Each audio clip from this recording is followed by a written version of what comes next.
Good evening, everyone. Welcome into the Saturday edition of the Fairbanks Evening News. I'm Mike Schultz. And our top story tonight, the Tanana teen accused of killing 2 Alaska State Troopers was arraigned this afternoon. Stephanie Woodard was there and has more.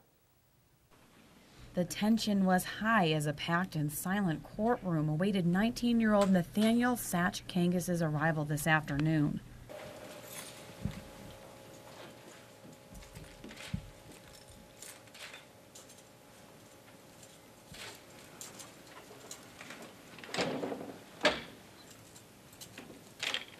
Troopers and family members alike gathered to see the arraignment take place, as well as to ensure that Kangis's bail would be set at the maximum allowed.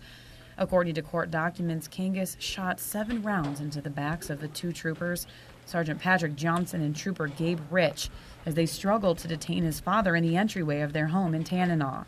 They've asked me to ask the court for a $2 million performance bond, and in addition to that, a $2 million appearance bond. This is probably this is the most heinous case I've ever seen in my time as a prosecutor. This person is an absolute danger to the community. He's an absolute danger to law enforcement. He's facing over 200 years imprisonment.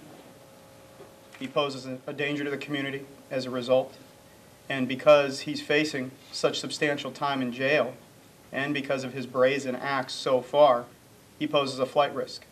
Trooper Colonel James Cockrell spoke to the courtroom this afternoon in agreement with the district attorney. These are serious crimes, killing 2 Alaska State Troopers, 2 of my Alaska State Troopers, and he's certainly a danger to the community if he went back to Tanana, to the residents of Fairbanks, if he stayed in Fairbanks. As troopers lined the courtroom walls and filled the seats, another person asked to speak to address the room. Judy A. Kangas, Judykangas. I'm Nathaniel's mom, and I want to tell everybody and the families from the bottom of my heart that I am sorry. And my son would like to talk to. I'm sorry. I'm Albert Kangas.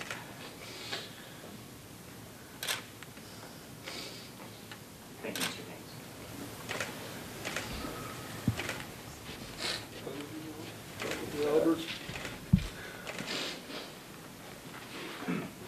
Kangas. Mr. Kangas. Bail for Kangas was ultimately posted at $4 million cash bond. After it was over, the courtroom's tension erupted.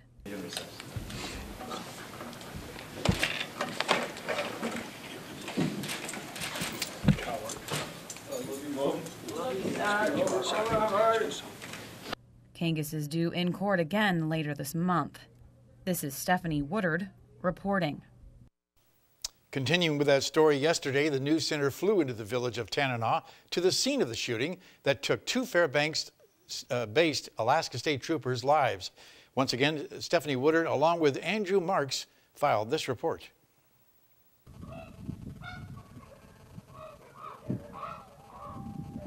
It was a quiet and highly tense time in the village of Tanana yesterday after 2 Alaska State Troopers were slain inside a residence attempting to serve a warrant. 2 residents are now in jail in Fairbanks in connection with the event. 58-year-old Arvin Kangas and his son, 19-year-old Nathaniel Satch Kangas. I was over here when they asked me to go in front of them, to go over to this house, Josephines, to be in front of them so they don't get shot while they checked on the condition of the 2 state troopers. And I agreed, and I came over here and I made it as far as halfway on this street right here, and there was Arvin's car there, so I stopped there and there was Arvin and Nathaniel there. School had been let out prior to the gunshots that were heard across the village that consists of only 3 streets. Administrators immediately sprung into action. Well, that's the first thing that the whole staff, we immediately locked down when we heard that a trooper had been shot in town. It wasn't confirmed, but we weren't taking any chances. Actually, I found out about it about 15 minutes after school had been let out, so when we locked down, we only had about 10 children and most of the staff still in the building. As for the 2 men involved in the murder of the troopers, residents say they knew them both because of the small community. Everyone knows everyone. I taught both of the people who were, both of the local people who were involved, I was their teacher at different times. So, we all have some relationship to each other in some way. I know his dad comes and goes, he's itinerant mechanic, I do believe. They had a little village store open downtown. Nathaniel's pretty quiet. Village residents also say that this incident has caused devastation across the community. This is a very tragic time here, we're in the middle of a funeral, and then to have 2 Alaska State Troopers shot here in our village, is very devastating to this community because we depend on them a lot of times for our law enforcement. This is Stephanie Woodard reporting. State Division of Forestry officials held a pack test run this morning for reserve firefighters in Alaska. The test is to determine if returning firefighters can handle the minimum carry load required to do the job when a major forest fire occurs. Several people who have worked as firefighters in the past showed up today. To pass the test, they had to complete a 3-mile walk in under 45 minutes with a weighted backpack. Those who pass the test are put into a reserve list so they can be called to go help with a fire. And some of these folks can be hired as emergency firefighters. And then when we get large fires, we'll order crews, which are 20-person crews, and they respond to the fires and help us out with suppression activities such as putting in hotline or mopping up, which is just securing the fire's edge and putting it out basically. When we come back, Tyson Paris Hansen has part 3 of his series on food security issues and rolling out the latest edition of Spider-Man. Stay with us. As we welcome you back, yesterday we shared that the state is making an effort to stock food, but they're also questioning Alaskan residents about food security issues. Tyson Paris Hansen has more. The Alaska Food Policy Council is now working with the state to develop new food security strategies. They hosted a town hall meeting last month to gather local opinions about food issues. If we had a true agricultural economy, the cost of production would go down. There would be more people interested in getting into farming, and all of a sudden we have this 100th monkey syndrome where we're creating an economy around feeding ourselves. The more locally grown food we buy, the more money stays in our economy. But is it possible to grow large amounts of food in Alaska? People have been doing it for, well over 100 years on pretty good scales for starting with our homesteaders. And as far as cultivation goes, we have the ability, especially with some of our modern techniques of using controlled environments such as high tunnels and greenhouses to grow even more than we've have in the past. The Alaska Food Policy Council is posting the opinions they've gathered across the state. We've posted a link on webcenter11.com, and the comments show there are many different approaches to improve our food security. Tyson Paris Hansen reporting. Today at Hunter Elementary School, residents had an opportunity to learn more about what resources are available to assist those with disabilities. The Community Resource Fair brought together a number of agencies, and each station was able to address the specific needs of those that required assistance in providing a better quality of life. The fair also gave an opportunity for the public to realize that there are more and numerous agencies who will join together to fulfill the needs of all age groups. Our purpose for today is to have one central location, have as many agencies as we can come together so that families can spend some time walking around, getting to know some of these organizations without really having to search so far and wide in the community. Well, there was quite a bit of commotion today over at the Regal Cinemas with some strangely costumed figures running around. Katie Looper has more in this report. It's a big day here for Spider-Man fans at the Regal Cinemas. We got the chance to speak with some die-hard Spider-Man fans, and here's what they have to say. The neat thing I'm looking forward to is Spider-Man's supposed to really enjoy being himself, and that's a new neat thing to watch. His webs come out of his hands. Tell him what he does. And he fights really good.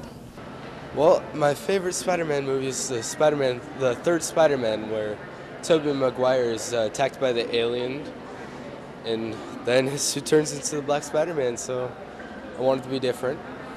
Instead of everybody getting the red and blue, I decided to go with white and black.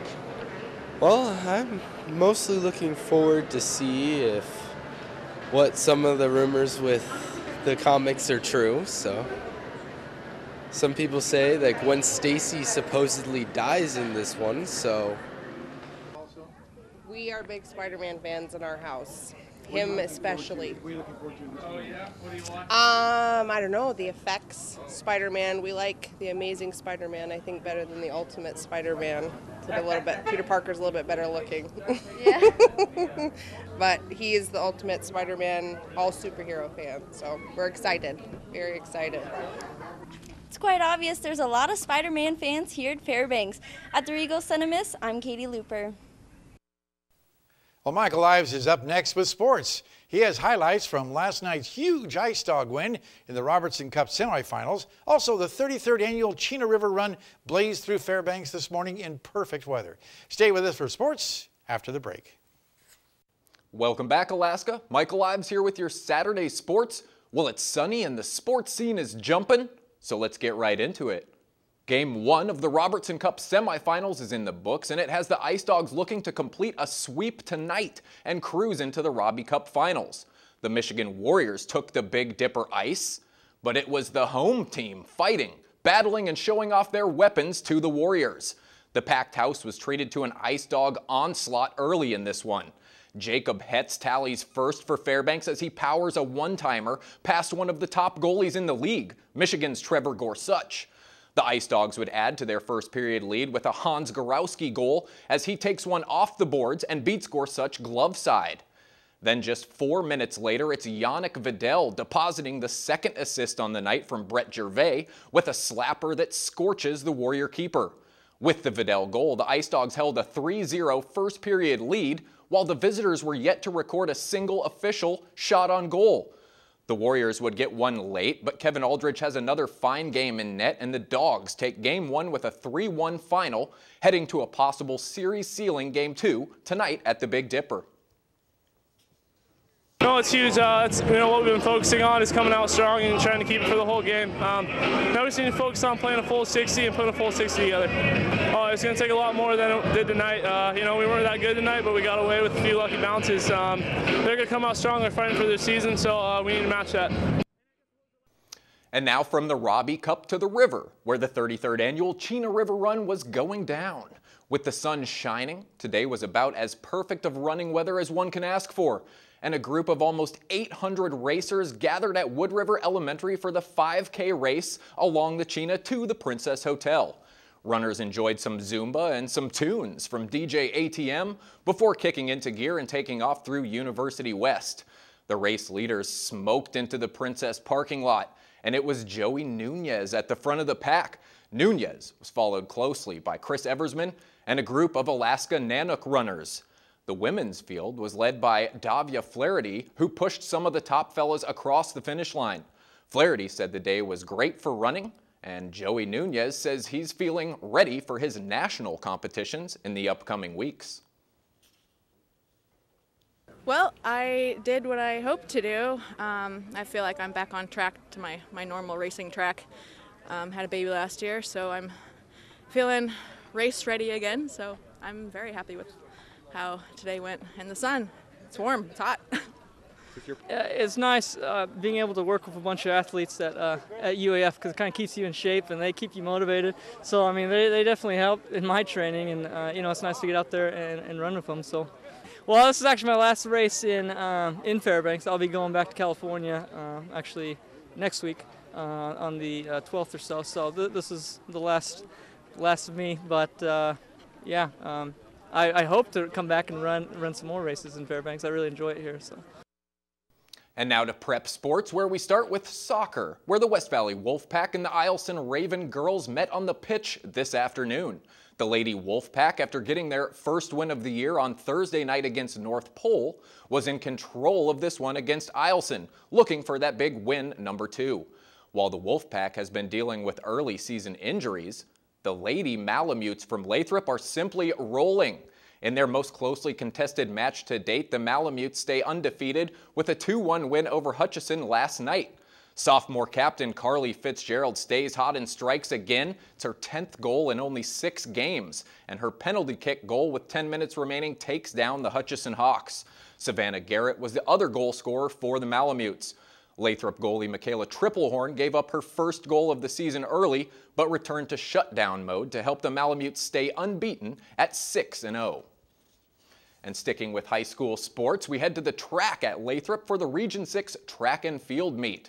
Today, it was the hurdlers putting on a show as the ladies ran and leaped the 100-meter hurdles, and then the guys followed suit in the 110-meter hurdles with all of the interior teams represented on the Lathrop fields. Today serves as an almost final tune-up for regionals at West Valley on May 16th. There will be only one more regular season Region 6 meet next Friday and Saturday at West Valley. The track and field state championships are set to finish off the month of May 23rd and 24th down in Anchorage. And before I get out of here, I have to remind you that depending on tonight's Ice Dogs Game 2 outcome, we may have a deciding all-important Game 3 on Sunday night, 7:30 at the Big Dipper. Also, the Alaska-Yukon Table Tennis Tournament scheduled for next weekend has extended its entry deadline. They will be hosting a sign-up tomorrow from 1 to 3:30 at the UAF Patty Center. And congratulations quickly to Tim Sherry and Nicole Baith as they were named the Alaska Nanook Male and Female Athletes of the Year at the UAF Sports Banquet this weekend. Joe Cook will have more on the Nanook Awards on Monday's newscast. And as always, for more KTVF Sports, you can log on to Twitter, YouTube, webcenter11.com, or download our mobile app. Keep on keeping on, Alaska. Stay with us for Mike Schultz and your weekend weather coming up next. Hey, welcome back, everyone. What a great day for a Chena River run, huh? It was nice out there. It's almost too warm. Yep. It sounds weird. At least it's 73 today. That's really nice. Yeah. At least we don't have that bad humidity. The guy I was talking to, Joey Nunez, the winner, he's going to run down in Atlanta. Oh, man, he'll be like running in at a sauna. Yeah, it's going to be different. Yeah. It'll be different tomorrow here, too, Michael. We're looking at temperatures cooling down, maybe some showers in the forecast, too. But that'll get rid of all the pollen in the air and everything, so we'll leave it a little better. Speaking of the almanac, let's go ahead and take a look at that and show you what the numbers normally look like. The normal high 55, like I said, today's high 73. The normal low right around freezing. Last night, only 47 degrees for the overnight low. Nice warm night, and record high 78 in 1995. Record low 5 above in 1945. Sunrise and sunset 17 hours and 18 minutes of glorious sunshine, a gain of 7 minutes from yesterday. What's going on across the rest of the state? Well, for the most part, not a whole lot.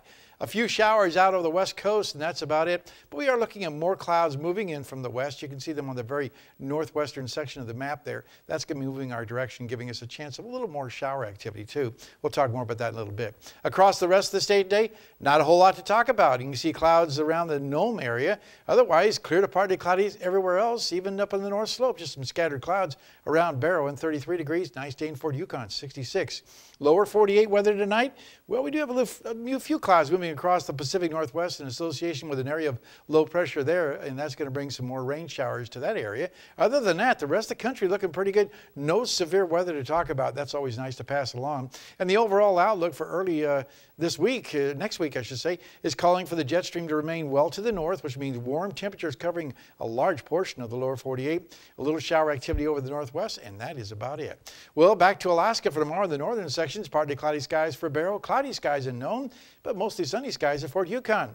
Here in the interior, a little bit of a change going on, looking for increasing clouds with some showers possible by evening in Healy, Delta Junction, and Fairbanks, but no real heavy rain expected. A forecast for southeast Alaska, a few clouds, but for the most part, sunny skies at Juneau and Ketchikan. While out to the southwest, we're looking at a mixed bag. Once again, partly cloudy skies in Bethel and Cold Bay, but sunny skies at Kodiak Island. And down around the Anchorage Bowl, looks pretty good there too. Widespread sunshine for Homer, Anchorage, and Valdez. And our forecast for the remainder of the night, looking at 38 degrees for the overnight low, clear skies and a little cooler.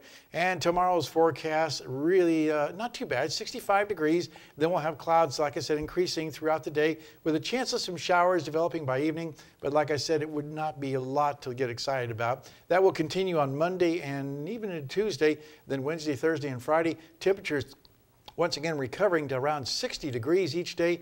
Overnight lows about 40 degrees. So all in all, not too bad. And of course, I got my car washed, so it's going to get showers on it. It always has to happen.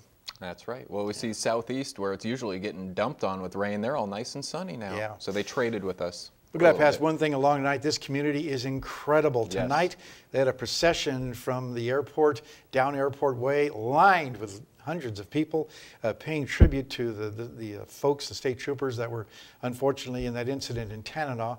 And once again, a hats off to the Golden Heart community for showing their strength and their support. Absolutely. Small community. There's good things about it. You get to know everyone. But when things like this happen, you feel the pain as well. And I think we're all feeling it. Our thoughts are with the families and friends involved, especially. Exactly, by all means. And we will be giving you constant coverage of what's going on with that situation. Here's hoping you have a great weekend, and we'll see you back here again Monday. Good night, everyone.